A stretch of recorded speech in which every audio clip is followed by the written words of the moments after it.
My dear friends, आप सभी का हमारे चैनल करंट टीसी पर स्वागत है। दोस्तों, आप सभी के सेमेस्टर एग्जाम से रिलेटेड दो इंपॉर्टेंट इन्फॉर्मेशन है, इसको आपको जानना चाहिए। एक इंपॉर्टेंट इन्फॉर्मेशन आपके ऑफलाइन और ऑनलाइन एग्जाम को लेकर है, दूसरा आपका है यूराइस पोर्टल को लेकर। अर्थात आने वाले समय में हो सकता है कि आपका यूराइस पोर्टल पर चीज़ें आपको देखने को ना मिले, अर्थात आपका रिजल्ट, आपका एडमिट कार्ड, आपका रजिस्ट्रेशन जो यूराइस पोर्टल पर 1 से 1.5 साल के बीच हो रहा है, ये सारा प्रोसेस आगे ना देखने को मिले। ऐसा मैं इसलिए कह रहा हूँ कि अभी कुछ दिन पहले अर्थात शनिवार को जो इस समय यूपीबीटी के चेयरमैन हैं विद्यासागर गुप्ता जी, उन्होंने ये सारी अपडेट की है कि जो पॉलिटेक्निक की परीक्षा है वो पहले सबसे पहले क्लियर समझ लीजिए, आने वाला जो सेमेस्टर एग्जाम है वो ऑफलाइन एग्जाम होगा। ओके, बिल्कुल क्लियर समझ लीजिए, ऑफलाइन आपका एग्जाम होगा यूपीबीटी के चेयरमैन के मुताबिक। और साथ में दोस्तों यूराइस पोर्टल को लेकर बात कही गई कि यूराइस पोर्टल पर अब ये चीजें देखने को नहीं मिलेगी, ऐसा कहा जा रहा है। तो यहां पर बिल्कुल क्लियर ये देखिए आप इस पॉइंट पर, उत्तर प्रदेश के प्राविधिक शिक्षा परिषद के जो चेयरमैन है विद्यासागर गुप्ता जी ने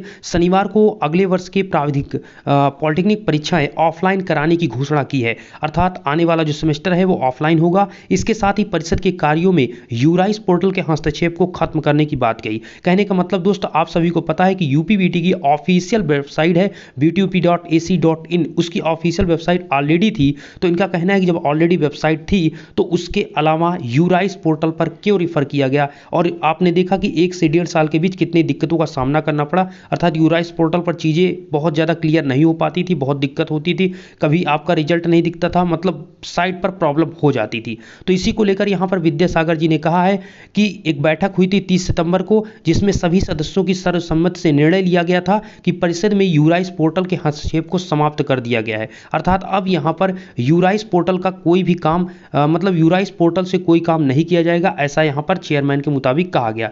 चेयरमैन ने यह भी कहा है कि यूराइस पोर्टल पर अक्सर खराब रहता है। उनका कहना है दोस्त कि यूराइस पोर्टल अक्सर खराब रहता है, छात्रों के पंजीकरण फेल होने पर बिना पंजीकरण के छात्रों को परीक्षा में शामिल किया गया, अर्थात बहुत से छात्रों का पंजीकरण नहीं हुआ फिर भी उनको एग्जाम में सम्मिलित किया गया। इसके साथ ही चेयरमैन ने कहा कि परीक्षाएं, पॉलिटेक्निक की परीक्षाएं भी ऑफलाइन मोड में कराई जाएंगी। तो बिल्कुल क्लियर आप समझ लीजिए, फिर से मैं कह रहा हूं, पॉलिटेक्निक की परीक्षा आपकी ऑफलाइन होगी, ओके, जैसे पहले होती थी। और दूसरा पॉइंट एक और है, थोड़ा इसकी इसी से रिलेटेड इंफॉर्मेशन है, उसको आइए देखते हैं।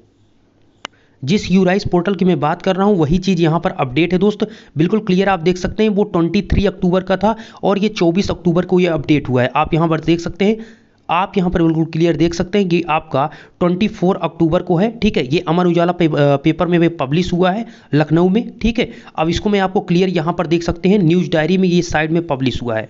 इसको मैं आपको क्लियर वे में बताना चाहूँगा। तो आप यहां पर देखिए, यहां पर आप देख सकते हैं कि बताया गया दोस्त कि अब प्राविधिक शिक्षा परिषद के कार्य होंगे वेबसाइट से ही होंगे, अर्थात जो बोर्ड की वेबसाइट btup.ac.in है, जो प्राविधिक शिक्षा की वेबसाइट है, उसी से होंगे, ऐसा कहा गया। देखिए यहां पर कहा गया दोस्त कि प्राविधिक शिक्षा परिषद अब शिक्षण व परीक्षा का सारा कार्य अपने website board of technical education से ही करेगा, btup.ac.in, जिसकी मैं बात कर रहा था। ओके, अब यहां पर वही पिछले 1.5 साल से यह कार्य जो आपका चल रहा था वो नए पोर्टल यूराइस पोर्टल पर शिफ्ट किया जा रहा था। यहां तक कि इस बार सभी जो ऑनलाइन परीक्षाएं भी हुई उसका भी कार्य आपके यूराइस पोर्टल के माध्यम से ही किया गया।